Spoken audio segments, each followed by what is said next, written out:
안녕하세요. 저는 10살, 8살 두 아이를 둔 30대 중반 가정주부입니다. 어린 시절에 저는 서울 성북동의 달동네에서 엄마와 단둘이 살았습니다. 성북동은 잘 사는 부촌이면서도 낙후된 달동네가 같이 있었습니다. 낡고 허름한 집들이 다닥다닥 붙어 있었고, 저희 집은 7평 남짓한 방 하나에 주방이 전부로 화장실은 골목에 있는 공동 화장실을 사용해야 했습니다. 엄마는 갓난아기인 저를 업고 머리에 떡광주리를 이어 시장과 동네 곳곳을 돌며 떡을 파셨습니다. 그러다 동네 세탁소로 들어가서 사장님, 찹쌀떡 하나 드셔보세요. 새벽에 갓 쪄낸 건데 쫀득쫀득한 게 맛있어요. 아유, 이 추운 날 애기 없고 고생이 많으시네. 떡 좀 봅시다. 애기 생각해서 팔아드리고 싶네. 감사합니다, 사장님. 인절미 백설기도 맛있어요. 종류별로 하나씩 주세요. 그리고 여기 난로에 몸 좀 녹이고 가요. 뜨끈한 보리차 한 잔 드세요. 장사하는 집에 이렇게 자리 차지하고 앉아서 죄송하네요. 보리차 잘 마실게요. 애기 아빠는 무슨 일 하길래 이제 갓 돌진한 애기까지 업고 장사하는 거예요? 아이 아빠 없어요. 사정이 있어서 결혼 못하고 저 혼자 아이 낳고 이렇게 사는 거예요.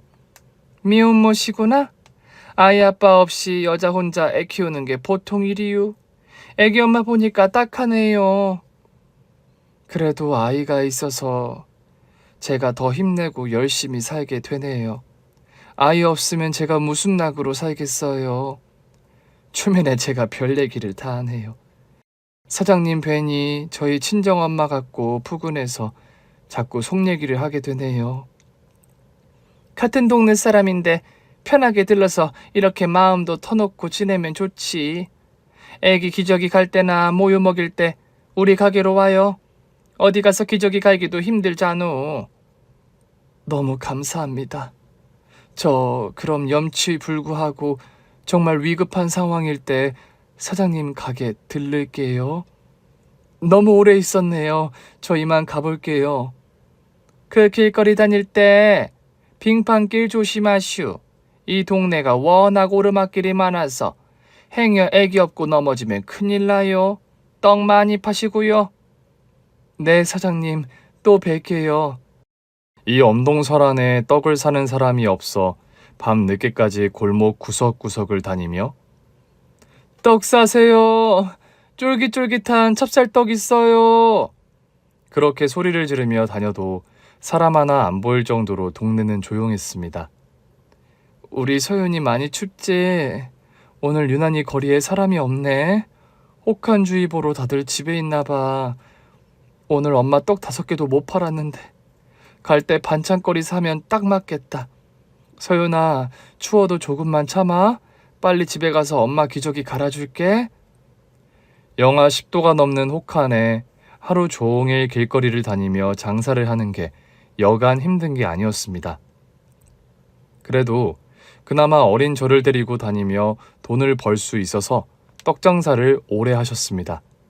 저는 어느덧 6살이 되었고 엄마는 제 손을 잡고 머리에 여전히 떡광주리를 이고 떡 장사를 하셨습니다. 서윤아, 옷 다 입었어? 장사 나가자. 응, 엄마. 오늘은 어디 갈 거야? 글쎄, 요즘 전철역 쪽은 단속이 심해서 못 가겠고 오늘 주말이니까 한강변 쪽에 가볼까? 거기 사람들 많이 오니까 장사도 잘 될 것 같은데. 그래, 거기 가면 되겠다. 오늘 떡 다 팔았으면 좋겠는데. 동네에서 한강까지는 먼 거리라 엄마와 버스를 타고 갔습니다. 근데 버스엔 손님들로 꽉 찼고 떡광주리를 든 채로 사람들 사이로 비집고 들어가니 다들 인상을 찌푸렸습니다. 아줌마! 차도 복잡해 죽겠는데 이 큰 광주리를 들고 타면 어쩌자는 거예요? 혼자서 자리 다 차지하고 있잖아요. 죄송합니다. 정말 죄송합니다. 방해 안 되도록 조심할게요.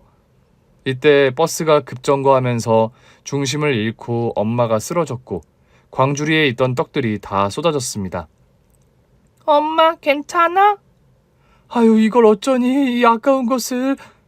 엄마는 바닥을 기어서 흘린 떡들을 주워 담으려 했지만 워낙 사람들이 꽉 차서 떡은 사람들 신발에 다 짓이기고 말았습니다. 아저씨, 조금만 비켜주세요. 이 떡 밟지 마세요. 부탁드려요. 저희 이걸로 장사해야 돼요. 결국 먹을 만한 떡은 하나도 못 건지고 뭉개진 떡들을 광주리에 쓸어 담아서 버스에서 내렸습니다. 버스 정류장 의자에 앉아서 엄마는 망연자실한 표정으로 눈물을 흘렸습니다. 엄마, 울지 마. 엄마가 울면 서윤이도 슬퍼. 우리 서윤이 좋아하는 놀이동산에도 못 데려가고 햄버거도 못 사주고 엄마가 너무 미안해. 엄마, 아빠는 어딨어? 엄마 혼자 이렇게 힘든데 왜 아빠는 안 도와줘? 엄마 나한테 한 번도 아빠 얘기해준 적 없잖아. 나 아빠 보고 싶어. 서윤아, 너한테 아빠 얘기 못하는 거 다 사정이 있어서 그래.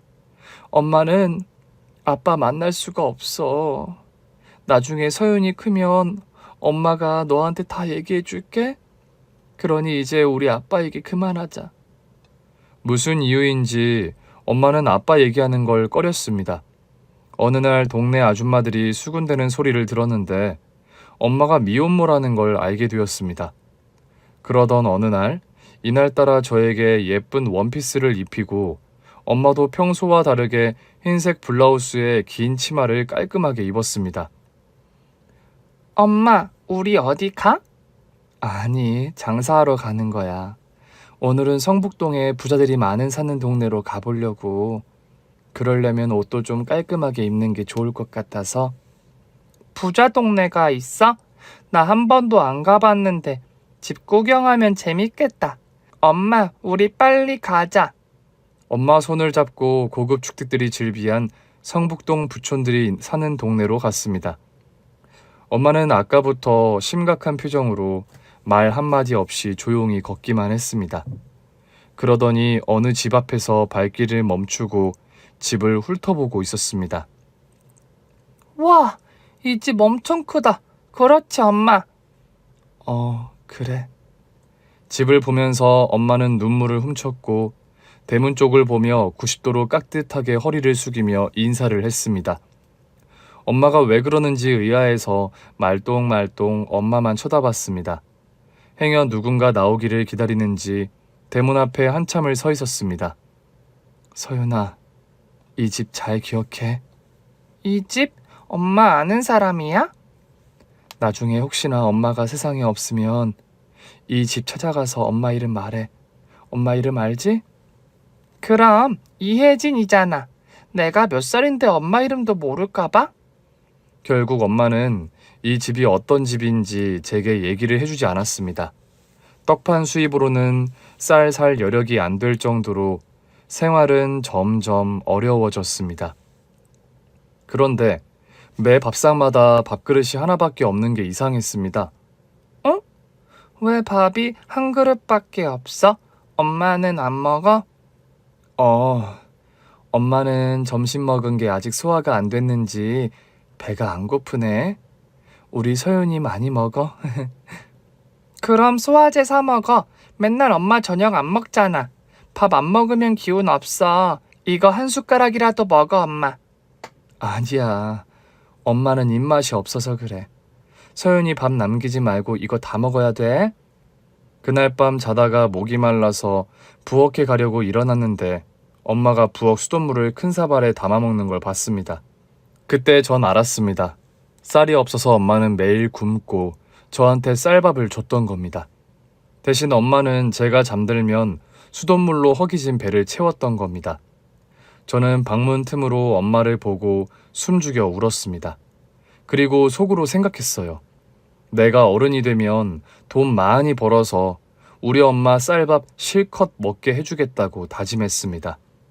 엄마는 눈에 띄게 얼굴이 수척해지고 기운이 없어서 장사를 못 나가는 날이 많아졌습니다. 엄마, 어디 아파? 몸이 불덩이야. 같이 병원에 가자. 엄마 피곤해서 그런 거야. 잠 푹 자면 나을 거야. 우리 서연이 밥 차려줘야 되는데 엄마가 일어날 힘이 없어서. 엄마, 내가 약 사올까? 무슨 약 사오면 돼? 괜찮아. 엄마, 병원비 약값 아까워서 그러는 거지. 아프면 돈이 무슨 소용이야. 엄마 빨리 병원 가자. 엄마는 그렇게 며칠 몇 달을 누워서 지냈고 약국에서 산 진통제와 해열제로 버티다가 갑자기 의식을 잃어 응급실로 실려갔습니다. 의사 선생님이 왜 이렇게 늦게 병원에 왔냐고 안타까워하셨어요. 엄마가 위암 말기고 앞으로 얼마 살지 못할 거라고 합니다. 선생님, 저 우리 딸과 집에서 편하게 지내고 싶어요. 집에서 치료할게요. 환자분 상태가 너무 안 좋아요. 병원에 입원해 수술과 항암 치료로 최대한 같이 노력해봐요. 저 살 날 얼마 안 남은 거 알아요. 병원에서 제 남은 인생 보내고 싶지 않아서 그래요. 부탁드립니다, 선생님. 저 퇴원할게요. 의사의 만류에도 엄마는 퇴원을 했고 엄마는 매일 제가 하고 싶은 일 한 가지씩 했습니다. 서윤아, 엄마와 하고 싶은 거 없어? 나 잠잘 때 엄마가 동화책 읽어줬으면 좋겠어. 겨우 그거야? 그래, 오늘부터 엄마가 서윤이 잠잘 때 동화책 읽어줄게. 다른 것도 없어? 또 있는데 말해도 돼? 우리 동네에 큰 햄버거 가게 생겼잖아. 거기 엄마랑 가고 싶은데. 햄버거 비싸서 안 되겠지? 우리 서윤이 햄버거 먹고 싶었구나? 햄버거 살 돈 있어. 내일 엄마랑 햄버거 먹으러 가자. 정말? 와, 신난다. 엄마는 밤마다 저에게 동화책을 읽어줬고 햄버거 가게 가서 햄버거도 같이 먹고 스티커 사진도 같이 찍고 노래방도 같이 가고 그렇게 저와 추억을 만들어 갔습니다. 그렇게 환한 엄마의 웃음을 처음 봤습니다. 그러고 6개월 후 엄마는 하늘나라로 떠났습니다. 6살에 고아가 된 저는 보육원으로 가게 되었고 원장님과 보육원 아이들과 서로 의지하며 가족처럼 지냈습니다. 초등학교에 올라간 저는 문득 예전에 엄마가 하시던 말씀이 떠올랐습니다. 전에 엄마가 그 으리으리한 집에 가서 엄마 이름을 말하면 된다고 했지? 저는 성북동에 있는 대저택을 찾아가서 벨을 눌렀습니다. 인터폰으로 누구세요? 안녕하세요. 저희 엄마 이름이 이혜진인데요. 엄마가 이 집에 꼭 한번 찾아가 보라고 해서 왔어요. 너 남의 집 벨 누르고 이렇게 장난치면 안 돼. 잠깐만, 이혜진? 어디서 많이 들은 이름인데. 아유, 그 아가씨네. 꼬마야, 이혜진이라는 사람이 너 엄마라고 진짜야? 네, 저희 엄마세요. 아유, 세상에. 사모님 아시면 큰일 나겠네. 꼬마야, 너 다시는 이 집 찾아오면 안 돼. 아줌마 말 명심해. 그래도 엄마가 이 집 찾아가라신 거 보면 이유가 있을 것 같은데. 이 집 주인 만나게 해주세요. 무슨 애가 이렇게 어른 말을 안 들어? 경찰에 신고해야 갈 거야? 이 집 근처에 널씬도 하지 말라고. 무슨 일인지 모르지만 화를 내는 아줌마를 보니 엄마와 이 집 주인이 사이가 안 좋은 것 같아서 다시는 찾아가지 않았습니다. 보육원에서 고등학교까지 다니고 성인이 되어 퇴소를 했습니다. 막상 앞으로 뭘 하면서 살지 막막했습니다. 우선 고시원 방을 잡고 취직 자리를 알아봤습니다. 여러 회사에 이력서를 냈지만 보육원 출신이라는 이유로 서류 전형과 면접에서 계속 떨어졌습니다. 하루 종일 일자리를 알아보다가 밤 늦게 고시원으로 들어와 늦은 저녁을 먹으려고 주방으로 갔습니다. 밥, 김치, 계란은 무료로 먹을 수 있거든요. 어쨌거나 한 푼이라도 아끼기 위해 계란 후라이와 김치 하나로 밥을 먹고 있는데 식사가 늦었네요. 처음 보는 중년 여자가 말을 건넸습니다. 혹시 절 아세요? 저는 처음 뵙는 것 같은데. 아, 제가 눈썰미가 좀 좋아서. 아가씨 302호죠? 전 301호 옆방이에요. 젊은 사람이 이렇게 부실하게 먹어서 어떻게 힘써요? 냉장고 반찬통에 이수분이라고 적힌 게 내 거니까 마음껏 꺼내 먹어요. 내가 직접 담근 열무김치라 멸치볶음도 같이 먹어봐요. 국도 없이 밥이 넘어가나? 잠깐만 기다려봐요. 내가 금방 된장찌개 하나 끓여줄게요. 아니에요, 아줌마. 저 때문에 이 밤중에 수고스럽게 안 그러셔도 돼요. 내 성격이 누가 밥 못 먹고 그런 거 보면 마음이 안 좋아요. 그러니 오지랖 떠는 아줌마니 하면서 그냥 먹어요. 아주머님이 해준 된장찌개와 반찬들로 저는 오랜만에 맛있는 식사를 할 수 있었습니다. 아가씨는 대학생은 아닌 것 같고 무슨 일 해요? 지금 일자리 알아보고 있는데 쉽지 않네요. 당장 고시원비며 생활비를 벌어야 하는데 제가 보육원 출신이라 그런지 절 받아주는 곳이 없네요. 저 뭐든 잘할 자신 있는데. 혹시 그러면 식당에서 일할 생각 있어요? 내가 지금 식당에서 음식하는데 주방 보조를 찾고 있거든요. 그러세요? 저야 좋죠. 지금 제가 찬밥 더운 밥 가릴 때가 아니거든요. 일 시켜만 주시면 정말 잘할 수 있습니다. 내가 이 식당에서만 5년 일해서 사장님도 내 말이라면 다 들어주시거든요. 그럼 말 나온 김에 내일 오전에 나랑 같이 가요. 식당이 이 고시원에서 걸어서 5분 거리도 안 돼요. 원래 집은 경기도인데 남편과 애들은 거기 살고 저는 일주일에 쉬는 날 집으로 가거든요. 아가씨랑 일하면 서로 말동무도 되고 좋을 것 같네요. 다음날 아주머니와 같이 식당을 찾았습니다. 사장님, 어제 제가 전화로 말씀드렸던 그 아가씨예요. 반가워요. 우리 주방 이모님이 그렇게 칭찬을 하시더라고요. 주방 이모님 밑에서 일 잘 배워보세요. 네, 사장님. 저 정말 열심히 일하겠습니다. 제가 하는 일은 그야말로 주방 보조일로 요리사들을 도와 식재료를 다듬고 설거지며 청소 등 할 일이 많았습니다. 식당은 한식 전문집으로 규모가 꽤 커서 일하는 직원만 10여 명이었습니다. 주방에는 아주머니 외에도 요리사가 한 명 더 있었는데 남자분이었습니다. 서윤 씨 인사해. 나랑 주방에서 일하는 박경수 주방장님이셔. 안녕하세요. 같이 일하게 된 한서윤입니다. 네, 안녕하세요. 주방 보조라고 심부름하는 정도로 생각하면 오산이에요.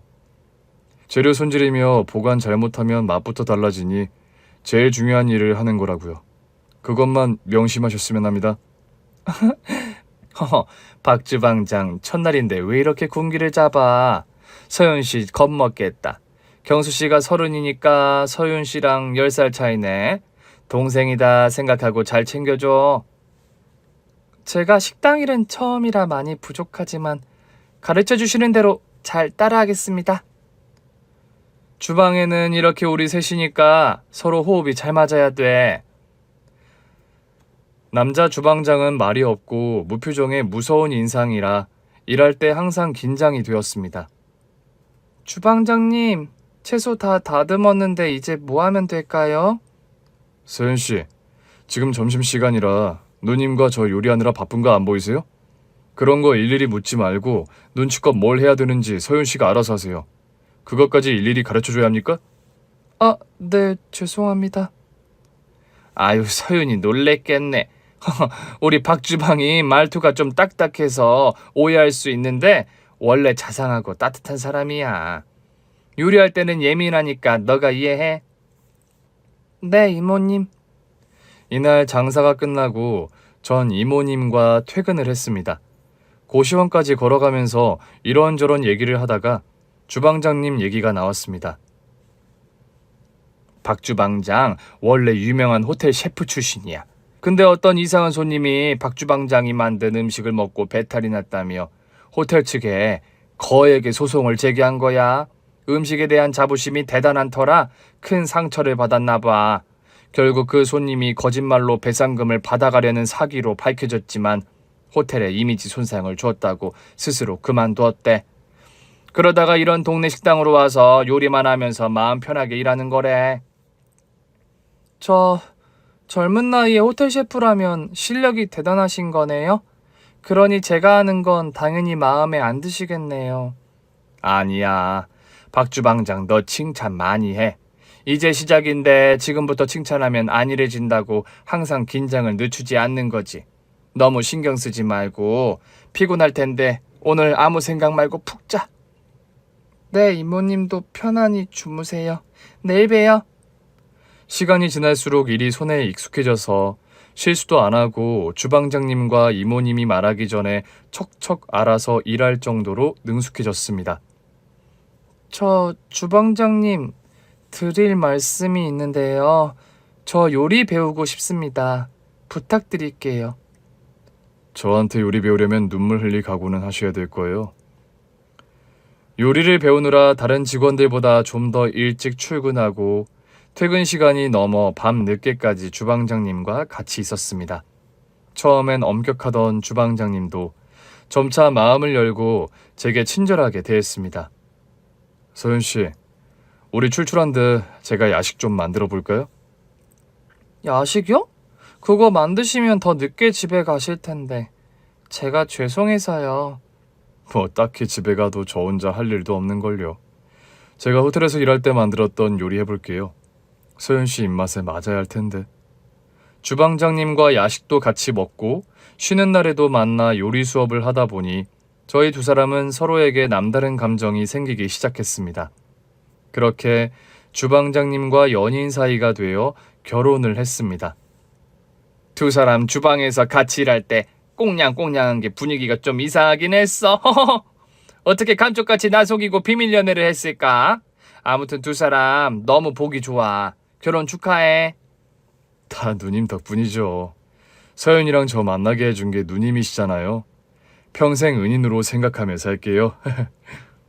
이모님, 항상 저 반찬이며 먹을 거 챙겨주시고 잘해주셔서 감사합니다. 이모님은 마치 어릴 때 저희 엄마같이 마음이 편하더라고요.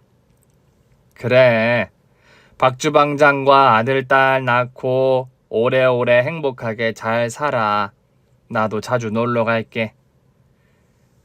우리 헤어지는 것도 아닌데 주책스럽게 왜 이렇게 눈물이 나지? 딸 떠나보내는 심경이 이런 거구나 싶네. 결혼을 하면서 저와 남편은 식당을 그만두었습니다. 여보, 나 지금까지 모은 돈으로 내 식당 하고 싶어. 대출 좀 받으면 돈은 해결할 수 있을 것 같은데 당신 생각은 어때? 저도 좋아요. 당신 요리 실력이야 검증된 거고 목만 좋으면 우리 돈 많이 벌 수 있을 것 같아요.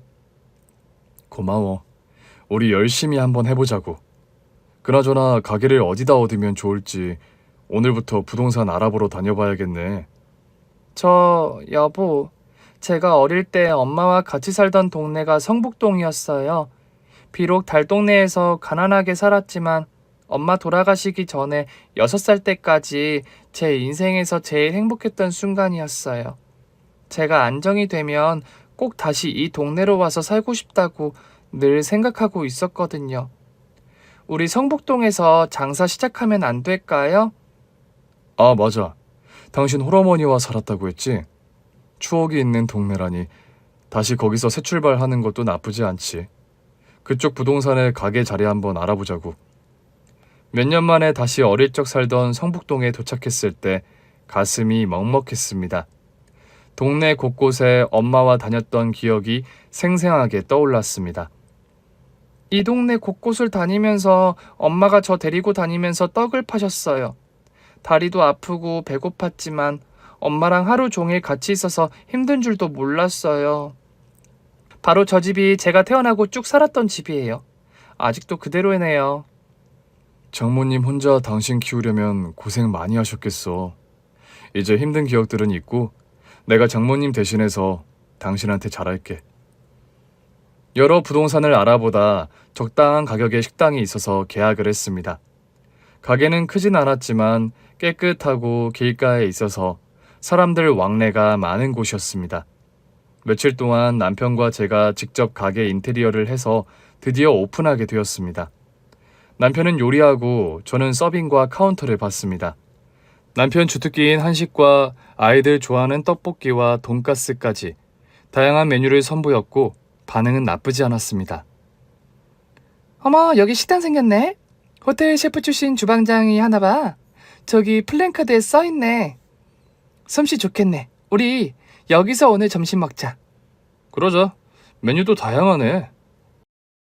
어서 오세요. 두 분이세요? 이쪽으로 앉으세요. 오픈한 지 얼마 안 되셨나 봐요? 네, 지난주에 오픈했어요. 오픈 기념으로 식사하시는 고객분들에게 음료수 서비스로 드리니까 주변에 소문 많이 내주세요. 네, 해장국 하나랑 김치찌개 하나 주세요. 네, 샐러드바 공짜로 이용하실 수 있으니까 식사 기다리는 동안 샐러드 먼저 드시고 계세요. 어머, 이 금액에 샐러드바까지 이용할 수 있다고요? 가격도 싼데 이러면 뭐가 남아요? 손님들 맛있게 드시면 저희는 그걸로 만족해요. 식당은 금세 입소문이 나서 손님들이 제법 많아졌습니다. 장사도 안정되면서 저희 부부는 아이를 갖기로 했고 2살 터울의 아들, 딸을 두게 되었습니다. 남편 혼자 식당 하기에는 힘들어서 전 만삭일 때도 출산하고 몸조리도 제대로 못하고 식당에 나와 일을 했습니다. 따로 직원을 둘 형편은 안 되었거든요. 여보, 우리 이러다 금방 부자 되겠는걸요? 다행히 손님들이 맛있다고 해주셔서 나도 요리하는 보람이 있어.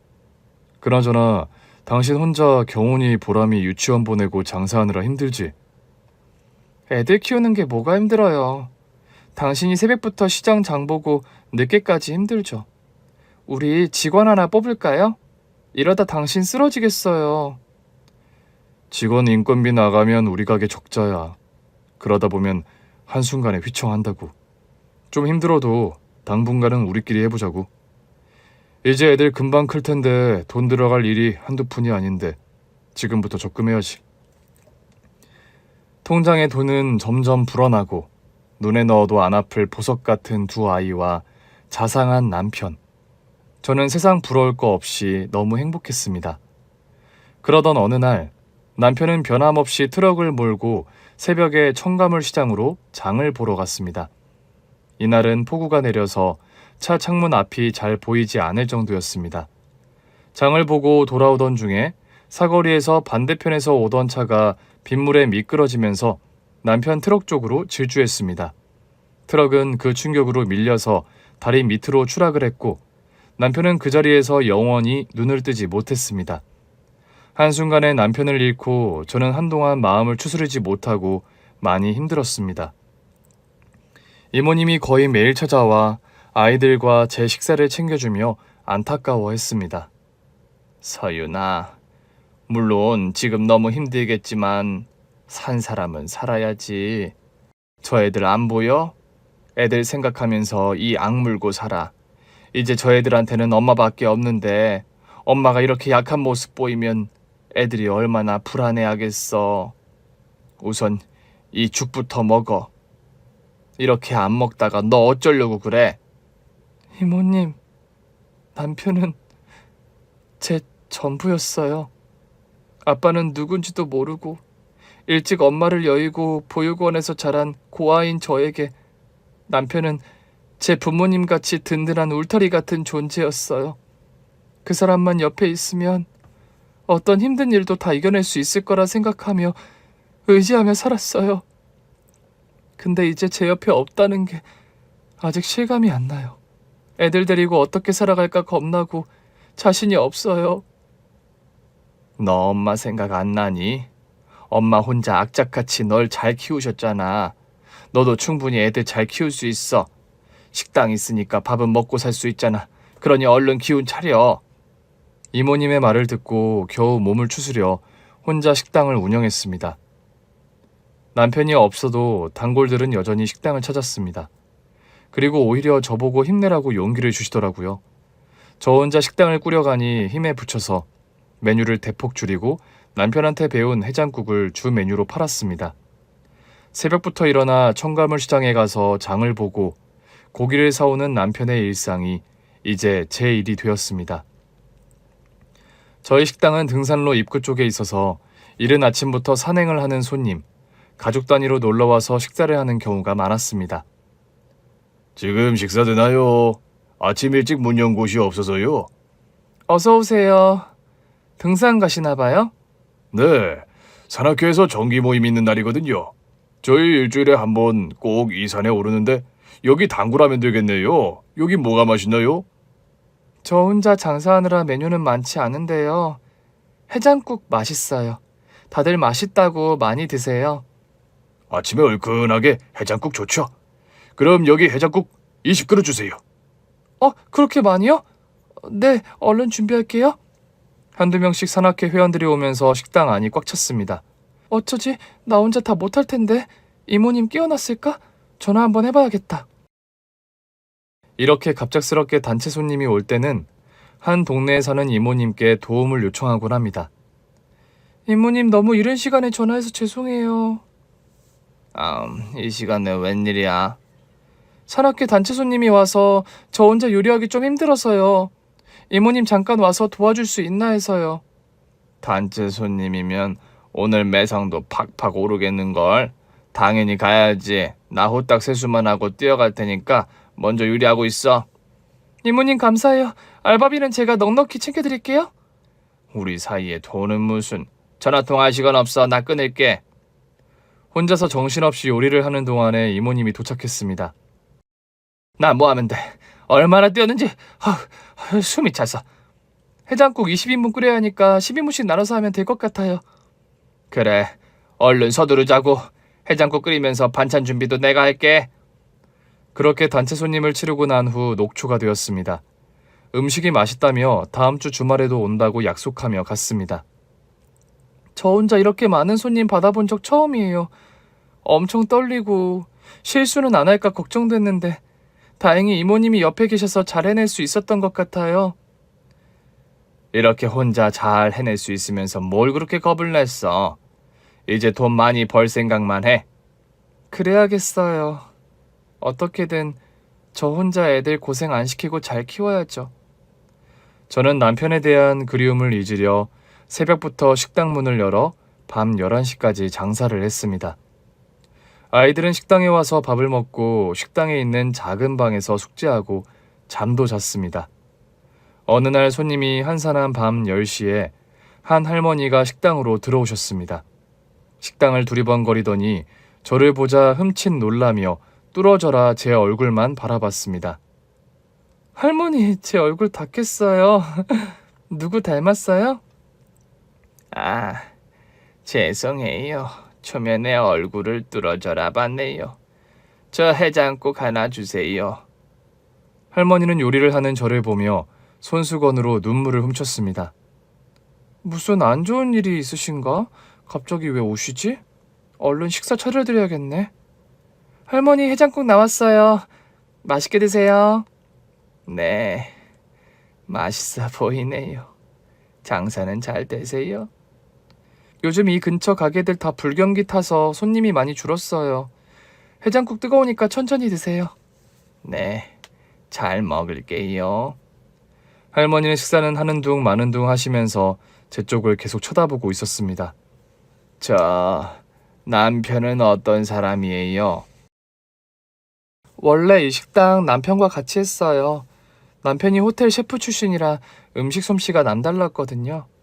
저도 남편한테 음식 다 배웠고요. 그렇게 요리 솜씨가 좋으면 남편하고 같이 하시지. 얼마 전에 교통사고로 먼 여행을 떠났어요. 아유, 내가 괜한 걸 물어봤군요. 상심이 크겠어요. 이젠 좀 괜찮아졌어요. 언제까지 슬퍼만 할 수는 없잖아요. 아직 애들은 어리겠네요. 아이 둘 다 초등학생이에요. 내 정신 좀 봐. 할머니 식사도 못하시게 제 넋두리만 늘어놓았네요. 아니에요. 저 혼자 밥 먹기 적적했는데 이렇게 옆에서 말벗도 해주니 좋네요. 저희 식당엔 처음 오신 것 같은데 자주 들르세요. 네, 안 그래도 사장님도 좋으시고 그러려고요. 오늘 맛있게 잘 먹었어요.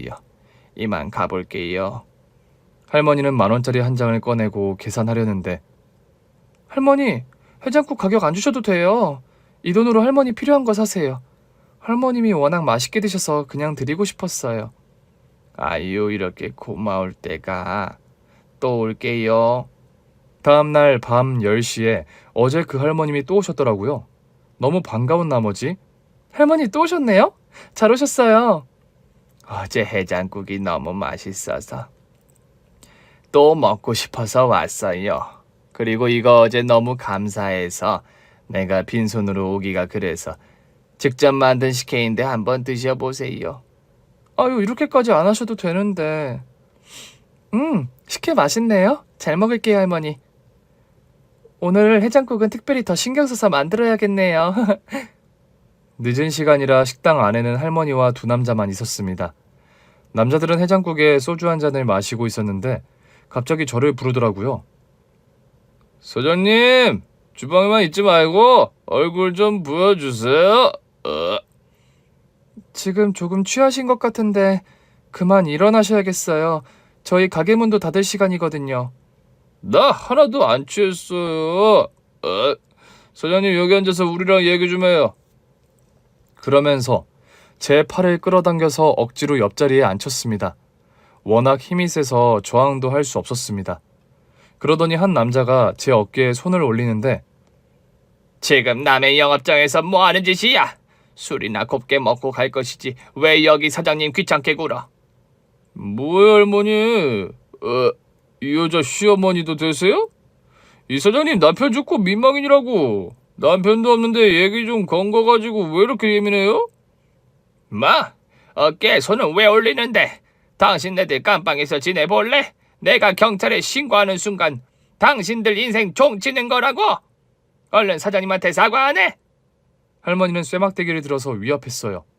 아유, 알았어요. 사과하면 되잖아요.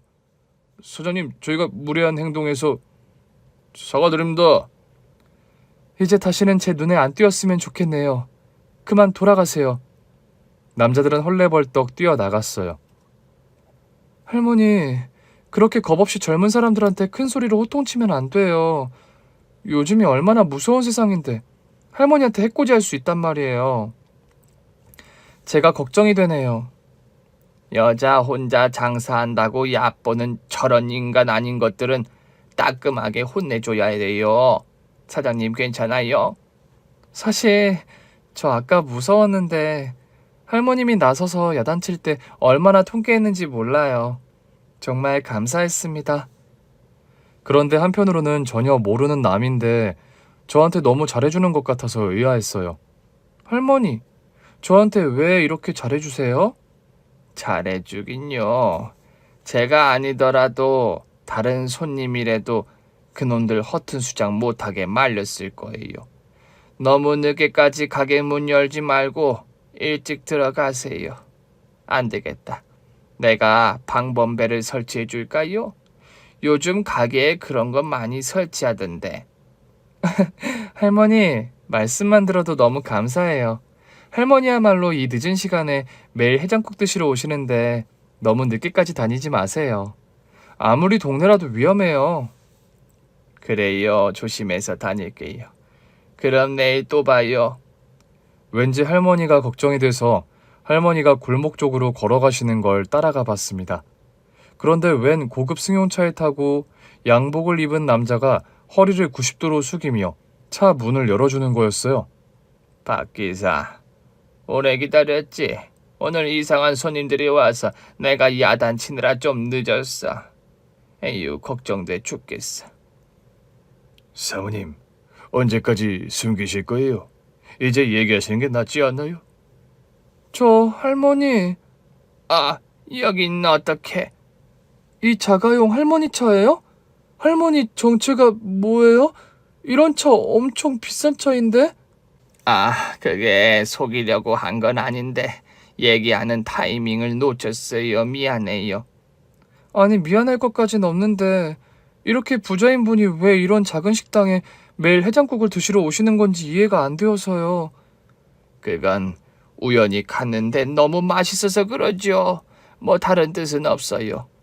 알고 보니 할머니는 우리나라에서 손꼽히는 재벌집 사모님이셨습니다. 워낙 검소한 복장이라 전혀 생각지도 못했거든요. 어느 날부터 매일 같은 시각에 오는 재벌집 할머니가 가게 문 닫고 우리 집에 같이 가줄 수 있어요? 하며 저를 차에 태우고 간 성북동 대저택 현관문이 열리는 순간 기막힌 장면이 펼쳐지는데 저 이 집 왠지 낯이 익어요. 어렸을 때 엄마랑 떡팔러 다니면서 이 집 앞에 멈춰 서서 엄마가 허리 숙여 인사를 하더라고요. 그리고 나중에 엄마 이름 말하며 한번 찾아가 보라고 했어요. 엄마 이름이 이혜진이지요.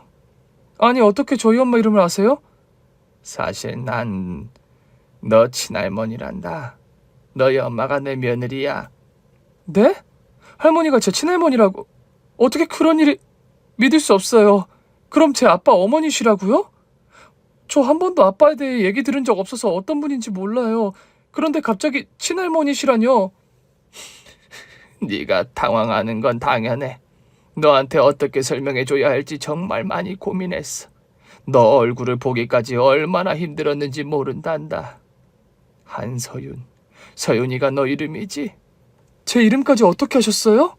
할머니는 천천히 오래전 부모님 이야기를 하기 시작했습니다. 할머니 집안은 대대로 사업을 하면서 천억대의 자산가로 이름만 들어도 다 아는 재벌가 집안이었습니다. 식품회사로 강남에 본사 빌딩이 있고 전국으로 대형 할인마트를 100여 개 운영하고 있었습니다.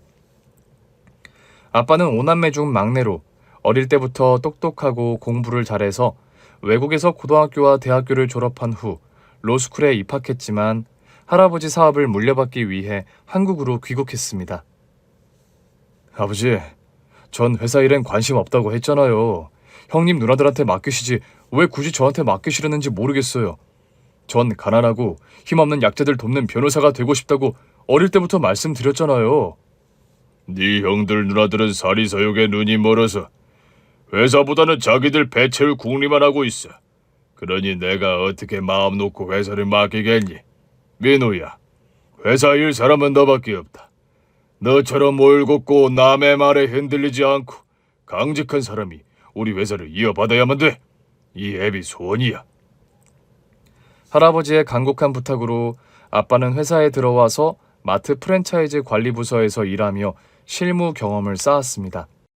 전국에 있는 대형마트를 다니면서 창고며 운영 시스템을 체크하고 보완하는 업무를 했습니다. 그러다가 한 마트에 가서 현장을 둘러보고 있는데 손님, 여기 창고에 들어오시면 안 돼요. 뭐 찾으시는 거라도 있으세요? 그게 인형이요. 다정한 아빠시네요. 인형 찾으시려고 길을 잘못 드셨나 보네요. 저희 마트가 좀 커서 간혹 손님들이 창고로 들어오는 경우가 있거든요. 저 따라오세요. 장난감 코너에 가면 인형 있거든요. 엄마는 당시 마트에서 일하는 점원이었고 이날 우연히 두 분은 만나게 되었습니다. 엄마는 친절하게 아빠에게 인형을 골라줬고 아빠는 그런 엄마에게 첫눈에 호감을 갖게 되었습니다. 엄마는 아빠가 이 회사 회장님 아들이라는 걸 전혀 모르고 아빠가 몇 번 마트에 오면 친절하게 물건을 찾아줬고 그렇게 두 분은 사랑의 감정이 싹트게 되었습니다. 결국 결혼을 결심하게 된 아빠는 부모님께 결혼 허락을 받으러 갔습니다. 아버지, 어머니, 저 혜진이랑 꼭 결혼할 겁니다. 며느리로 받아주세요. 민호야, 너가 뭐가 모자라서 이런 마트에서 일하는 우리 회사 여직원이랑 결혼하려는 거야? 정신 차려. 얘 뒷조사해 보니까 술주정뱅이 아버지에 노름하는 어머니까지 집안이 가관이더구만. 그런 집안에서 자란 애라면 뻔한 거 아니야? 절대 이 결혼 안 돼.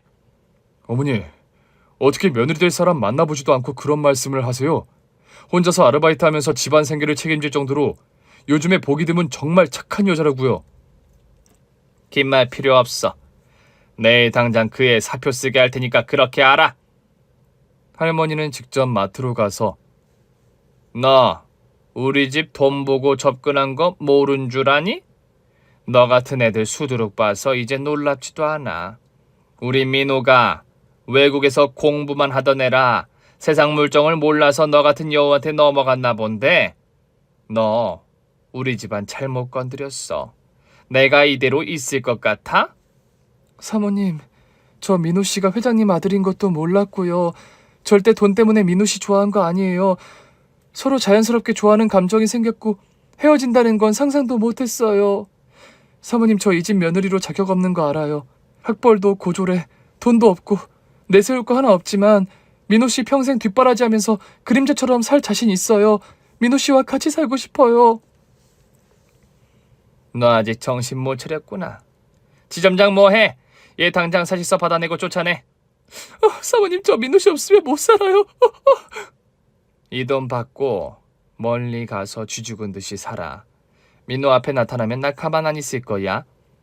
그렇게 할머니는 강제로 엄마와 아빠를 헤어지게 했고, 엄마와 헤어진 후 아빠는 엄마를 찾으러 갔지만 이미 집은 이사를 갔고 전화번호도 바뀌어 엄마의 행방을 찾을 수 없었습니다. 그 후 아빠는 집에서 정해준 여자와 정략 결혼을 했고 대표이사로 위임되었지만 전혀 행복하지 않았습니다. 사랑 없이 결혼한 결혼 생활은 위태로웠고 아빠는 매일 술을 마시고 집에 안 들어가는 일이 많았습니다. 그 일로 매일 부부싸움을 하며 하루하루가 지옥 같은 날을 보냈습니다. 그러다 몇 년 후 아빠는 췌장암 진단을 받고 시한부 선고를 받았습니다. 민호야, 너가 어쩌다 이렇게 된 거야? 그 여자랑 헤어진 게 그렇게 마음 아팠던 거야? 그게 너 인생을 이렇게 망가뜨릴 일이었냐고? 네, 어머니. 그 사람은 제 전부였어요. 혜진이와 헤어진 뒤 제가 살아갈 희망이 사라진 거예요. 어머니, 저 이제 얼마나 살지 몰라요. 그동안 혜진이 얼굴 꼭 볼 수 있게 해주세요.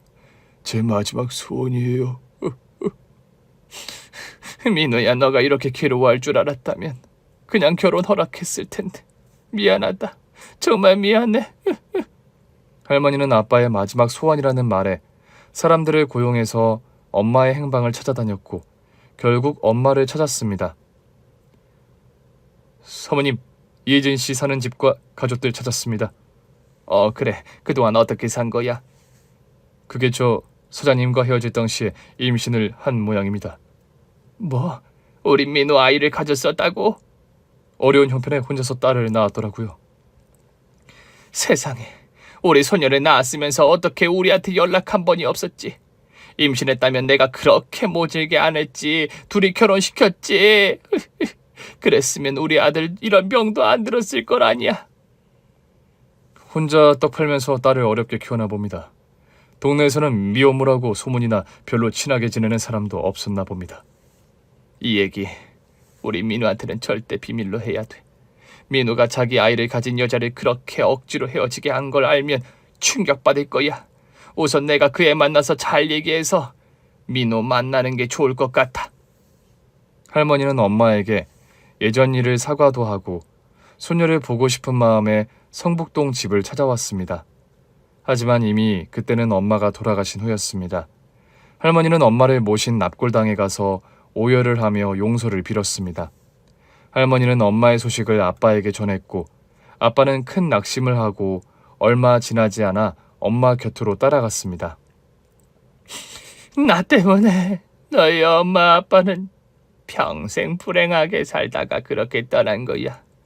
그 후에 찾아보니 보육원에 가더라고. 너가 식당을 한다는 걸 알고 너랑 천천히 친해지려고 매일 갔던 거야. 아니, 너를 보는 게 두려웠어. 너한테 엄마 아빠 얘기를 어떻게 해야 할까? 우리 소녀가 날 미워하면 어떡하지? 그 생각에 내가 너 친할머니란 얘기를 못했단다. 서윤아, 너무 늦게 와서 정말 미안하다. 우리 귀한 손녀, 그동안 얼마나 힘들었니? 할머니는 저를 꼭 끌어안고 통곡을 했습니다. 할머니, 저 괜찮아요. 이렇게 늦게라도 할머니가 엄마에게 사과하고 엄마 아빠 마음 이해해줘서 그걸로도 전 충분히 좋아요. 하늘나라에서 부모님이 행복해 하실 거예요. 저한테 할머니가 계셔서 너무 행복해요. 저와 아이들은 성북동 대저택 집으로 들어가서 할머니와 같이 살게 되었습니다. 아이들도 증조할머니가 생겼다면서 너무 좋아했습니다. 서윤아, 힘들게 식당 일 하지 말고 우리 회사로 들어와서 일하는 건 어떻니? 너 일할 자리는 충분히 만들 수 있는데. 할머니 말씀은 감사한데 전 요리하는 게 재밌어요. 계속 식당 하고 싶어요. 사람들이 제가 만든 음식을 먹고 행복해하는 표정을 보면 기분이 좋더라고요. 할머니의 권유로 저는 지금 하던 식당을 정리하고 할머니는 지금 회사 대표로 있는 큰아버지한테 말해서 대형마트 내 한식당을 운영하게 해줬습니다. 아이들과 같이 할머니와 맛있는 거 먹으러 다니고 좋은 데 구경 다니면서 진정한 가족의 사랑을 느끼고 살고 있습니다. 긴 글 읽어주셔서 감사합니다. 오늘 준비한 사연은 여기까지입니다. 재미있게 들으셨다면 구독과 좋아요, 알림 설정까지 눌러주세요. 그럼 저는 다음 사연으로 찾아뵐게요. 오늘도 건강하고 행복하세요.